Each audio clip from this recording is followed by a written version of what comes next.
What's going on? I'll be Fitness Gaming, and you've seen the title of the video. You know why you're here. Domain Knightfall. Alright, so I think I have created the most optimal version of Domain Knightfall. This is by far the most successful version of the deck that I've created. It feels amazing. It really does. Before I get into the deck tech here, let me just show you guys. I have this here. The last 7 days when I started playing it. So I counted it up here. It's been 18 matches and I've gone 17-1. Only dropping this match. Where is it? This match here, which I was 0-2. And to be fair, and not to make excuses, but to explain, I dropped this match. Let's see. Can we fast forward to this? Yeah. As you can see, terrible hands. Like, the reason we even lost this game is because we just couldn't draw anything. We'll let this play here for a little bit so you guys can kind of see. But as you can tell, I can't cast anything in my hand. How do I fast forward this? I'm not sure. Can you make it faster? Alright, there we go. Yeah, I just wanted to show you guys this quick game just so you kind of understand. So yeah, 17-1, dropping this match here. But I'm not sure why this is going so slow. Anyways, but as you can see, yeah, that's why we lost. We didn't draw any mana. I'm going to go through our last game here, but before we do that, I wanted to go through the deck. So let's start off with the mana base here. The mana base is a domain mana base, of course. This is why we do play not a Reliquary, but we do not play utility lands like Horizon Canopy, Gavany Township, Keswick Wolf Run. All those type of lands we do not play because we need our domain lands. Now, as far as the domain mana base that we're using the Cascade version of the mana base, which is the version that plays more red, which is the version that plays Xander's Lounge and the Triome. And the reason is we have Lightning Helix, which we need red and white. It also helps us cast the Shardless Agent. So with this, we have 3 Arid Mesas and a Misty Rainforest versus having the 4 floating strands in the other version. We have Blood Crypt over Overgrown Tomb because we require more red. Like I mentioned, the other changes are the Triome lands. And then anything else here? I believe that's it. Yeah, that's it for the mana base there. So we're replacing the floated strands with 3 Arid Mesas, Misty Rainforest, the Overgrown Tomb with a Blood Crypt, the Triome lands. And then with these Triome lands, this one goes good with Steam Vents, and the Xander Lounge goes good with Temple Garden. And then of course we play the Cradle of Growth to make everything into a forest to allow us to be able to sack every land in our deck. Our 1-drops are only lightning bolts, so the mana base I think is a lot more consistent because we don't have to worry about, fetching out a breeding pool to cast a Wild Nikado or Steam Vents or Sacred Foundry to cast a Ragavan. We can immediately go into full-blown domain most of the games. So 1-drops are our lightning bolts. We have, of course, tribal flames. We have our 4 Kavus, territorial Kavus. We have the 4 Scion of Dracos, and then we have 4 lightning helixes. So we are heavily on the burn plan. Lightning Helix is really good. Let's go ahead and move the combo here to the side. We'll talk about that. Then we have Shardless Agent for value and Cascade, and then we have Bloodbraid Elf for value and Cascade as well. Also, it's a haste creature, so can end games pretty quickly as well. One of the best things is when you hit like Bloodbraid into Shardless Agent into Kavu, which I've done some games. It's pretty devastating. We play 1 retreat to Coralhelm because since we have Bloodbraid Elf can hit retreat. It can also hit Knight. So we hit these cards a lot more often than before. Of course, the 4 Leyline Bindings, and then we have the combo here. We have Knightfall Reliquary, which is a great creature on its own. We play 12 fetch lands, so Knightfall Reliquary is fairly big most of the time anyways. And with Scion of Draco, Knightfall Reliquary has Vigilance and Trample. So on its own, it's already a beast. Retreat to Coralhelm, the card on its own is still decent. you know, I've been able to use it to tap down opposing creatures, you know, untap mine to block. It's a decent card, especially since we play a lot of fetch lands. For the sideboard, we have 2 Rest in Peace, 2 Lavinia, I don't know how to pronounce that, Azorius, Renegade. We have 2 of these, we have 2 Teferis, Unmoored EGOs, 2 of those, 2 Consume All, 2 Cindervines, of course Jegantha, and then 2 Knight of Autumns. So pretty much the same concept as the old Domain Zoo deck. Not the old, but the other version, the Lure to the Ground version. But we have more permanence just because we have the cascading creatures. But yeah, that's the deck here.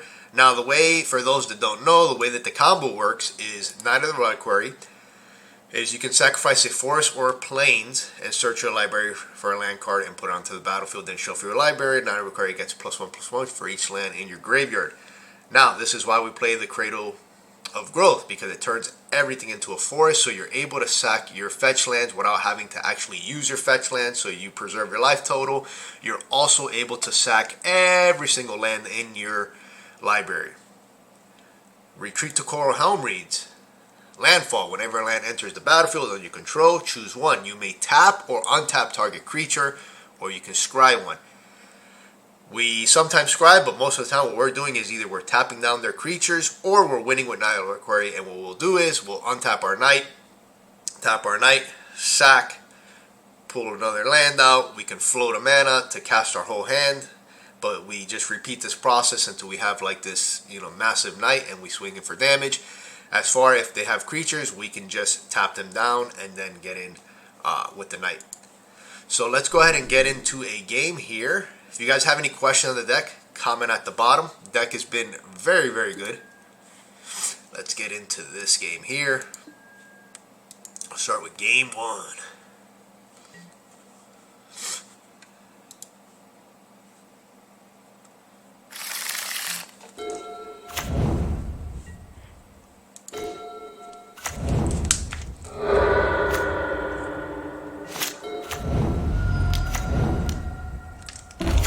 So we're playing against a 5-color control deck here.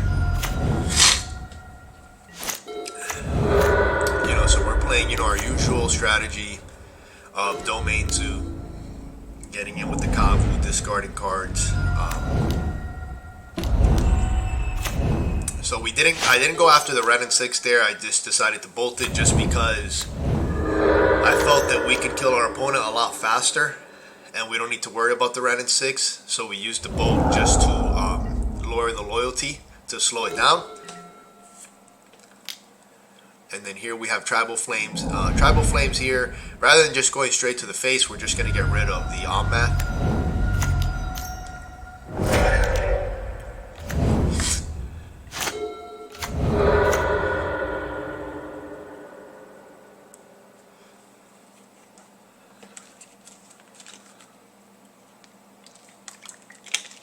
So that game was over pretty quickly. It was pretty straightforward.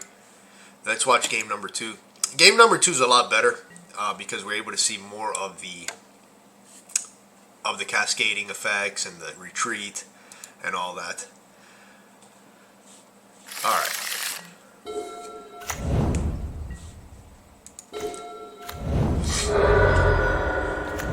So yeah, like I mentioned in the deck tag, since we're not playing 1-drops, we can always search out a Triumph and go for Domain on turn 2. So they take the Kavu here, but we have Leyline Binding. And one of the things I really like about this version of the deck that you guys are going to see here is that we're going against a 5-color control deck, and we're on the play. So these decks, they play things like Supreme Verdict, they have a lot of removal, they have a lot of interaction. But because we have Cascade creatures, we're able to continue to put pressure. And it's very hard for them to deal with. So we cascaded here with a Shardless Agent into a Kavu.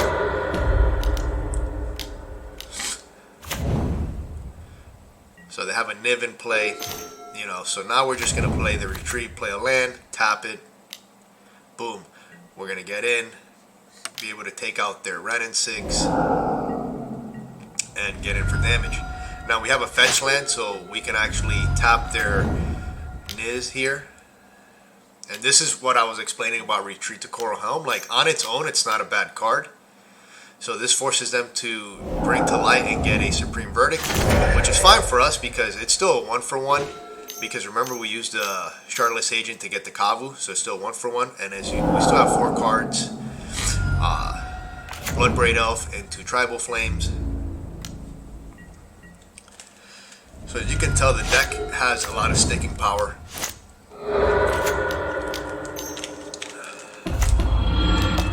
So they bounce the retreat back, they make us sack a creature.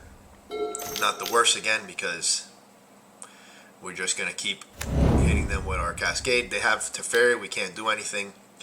We could have probably Lightning Helix Teferi there and played a Kavu and saved our Bloodbraid. You know, that's another possible option. But I felt that I just wanted to get rid of it and save my cards. So now we have the combo in hand. And now we're able to just ambush them. So another Supreme Verdict. Opponent has played 2 Supreme Verdicts this game, right? They are running at full blast.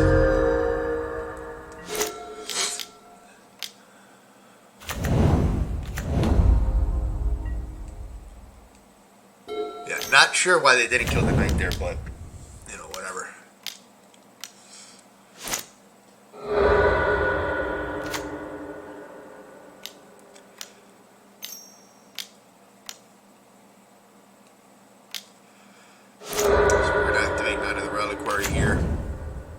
Just going to scry here because we want to make sure we can hit something that we need. I see a Scion of Draco, so we're going to keep that on top. Showing against the utility of Retreat to Coralhelm, not just a combo piece, but a card that can actually help us by tapping their creatures and scrying, as you've seen this game. So here, opponent plays the Teferi and they bounce the retreat. I don't know, I think they should have bounced the knight, but that's my opinion. I'm not sure. But opponent is just going off here, playing all their spells. And then we're just going to be able to retreat and kill them next turn. So now we have Retreat to Coralhelm, we have the combo, and now we have Scion of Draco. So now we're just fetching, untapping our knight. We're always going to leave a fetch land in play. That way, if they respond, we can crack our fetch land and continue going off. Our knight has Trample and Vigilance. We have tapped down all the creatures. We are growing our knight. And this went from a game that we would have lost if we didn't have this, to now we just win. So there you have it, my friends. Let's draw a card here. Well, it's probably not going to show me. But anyways, yeah. As you saw there, you know, they were able to play all their spells. They had their Planewalkers. They have all their threats. We've survived 2 Supreme Verdicts. The deck just, because of the Cascade spells, you're able to continue to apply pressure because you have things like Knight of Reliquary, which is a massive creature on its own, and then you have Retreat, which gives you a little bit of utility here and there, surprisingly good on its own, and then combined together can just win the game. It's just a lot for most decks to handle, and that's, you know, this is why I've gone 17-1 in the last 3 days with this deck. This deck is really good. Keep in mind when you're doing Retreat, number one about Retreat to Coralhelm is that sometimes you don't want to go for the combo even when you have it. You can also go and just basically dump your whole hand and you could win the game that way. I've done that where I've casted like 2 Shardless Agents into like Tribal Flames and then casted 2 Lightning Helixes and didn't even have to attack to kill them. So that's another route. Tips on Retreat to Coralhelm.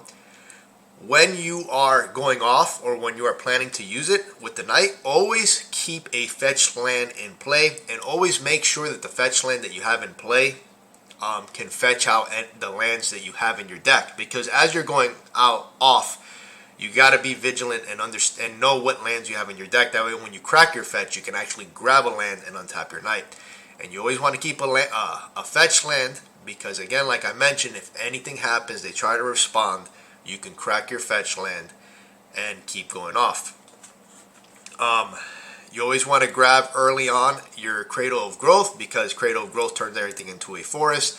This allows you to sack your fetch lands as a forest rather than having to sacrifice your fetch land and take damage. But yeah, you know, this is the deck here. As you saw here, we were able to just tap down their whole team and just get in with the Knight of Reliquary. Opponent, questionable play. I think they could have probably bounced another Reliquary, but I'm not sure. But yeah, that's that. So let's go back to the deck here. But yeah, my friends, that's the deck. That is Domain Knightfall. I've been very, very happy with this list here. I'm going to have the list in the description below. We went over why we chose the mana base, the creatures, the spells, everything. It's a pretty straightforward Cascade Domain Zoo deck with the added Reliquary and Retreat to Coralhelm combo. And then, of course, the sideboard, pretty straightforward here. I haven't really seen any card in my sideboard that I would like to replace. If you guys have any ideas or maybe other sideboard cards that these decks are playing, let me know. Unmoored EGO is pretty good. I like the fact that it hits any card. So if you're going against something like Tron or Valakut, you can actually hit their lands. When you're playing Rest in Peace, more often than not, you're not really playing the Retreat to Coralhelm. Usually when I'm sideboarding, most decks that I have to sideboard against, which surprisingly enough, we don't even sideboard that much, but the decks that we do have to sideboard against, I'm usually replacing things like Retreat to Coralhelm and a couple of Knights anyways, because everything else is pretty consistent. This is the only part that I would say is like probably I don't want to say it's the weaker part of the deck, because as you saw in that game, it is a winning formula for win condition. But yeah, it's usually what I take out. I was thinking of removing something here, not sure what, and playing a second Retreat to Coralhelm in the sideboard in case so when we go against decks like Tron, Valakut, other decks that don't really interact with us, we have a more consistent way of just one-shotting them. Because this deck is a little bit slower than than the Domain Zoo deck, which is lower to the ground. So we're kind of at a little bit disadvantage against faster decks, but we have a big advantage, I think, over the other version of the deck against decks like control decks, because we have a lot more staying power, as you guys saw in that game. Anyways, I'm very satisfied with this list, because I'm ecstatic, because I've been trying to make. Those of you who've been following my channel know that I've been like playing Domain Zoo non-stop, and I've been always trying to jam Knightfall in there and trying to make it good, and it's been decent, it's been okay, but this list, I believe we've done it. This is it. This is the Knightfall version of the deck that I think is competitive right now in Modern. Anyways, if you guys have any questions, comment at the bottom. Anything that I didn't talk about, any misplays you would have saw in that gameplay, even though it was going pretty fast, I understand. I am going to be playing more games with this deck and posting more videos for you guys so we can dissect the deck even more and see if we can fine tune it even more. But I do believe this is the optimal version. As you can see there, the deck plays like a dream, and the record shows for it. And I showed you guys the record so you don't think that I'm just making this stuff up. Again, I'm very excited about this list. I hope you guys try it out. I'm going to have the deck in the description below. Again, any questions, anything, let me know. Thank you guys so much for watching. Don't forget to subscribe, share, hit that notification button. I post daily. And again, my friends, thank you for watching, and peace out.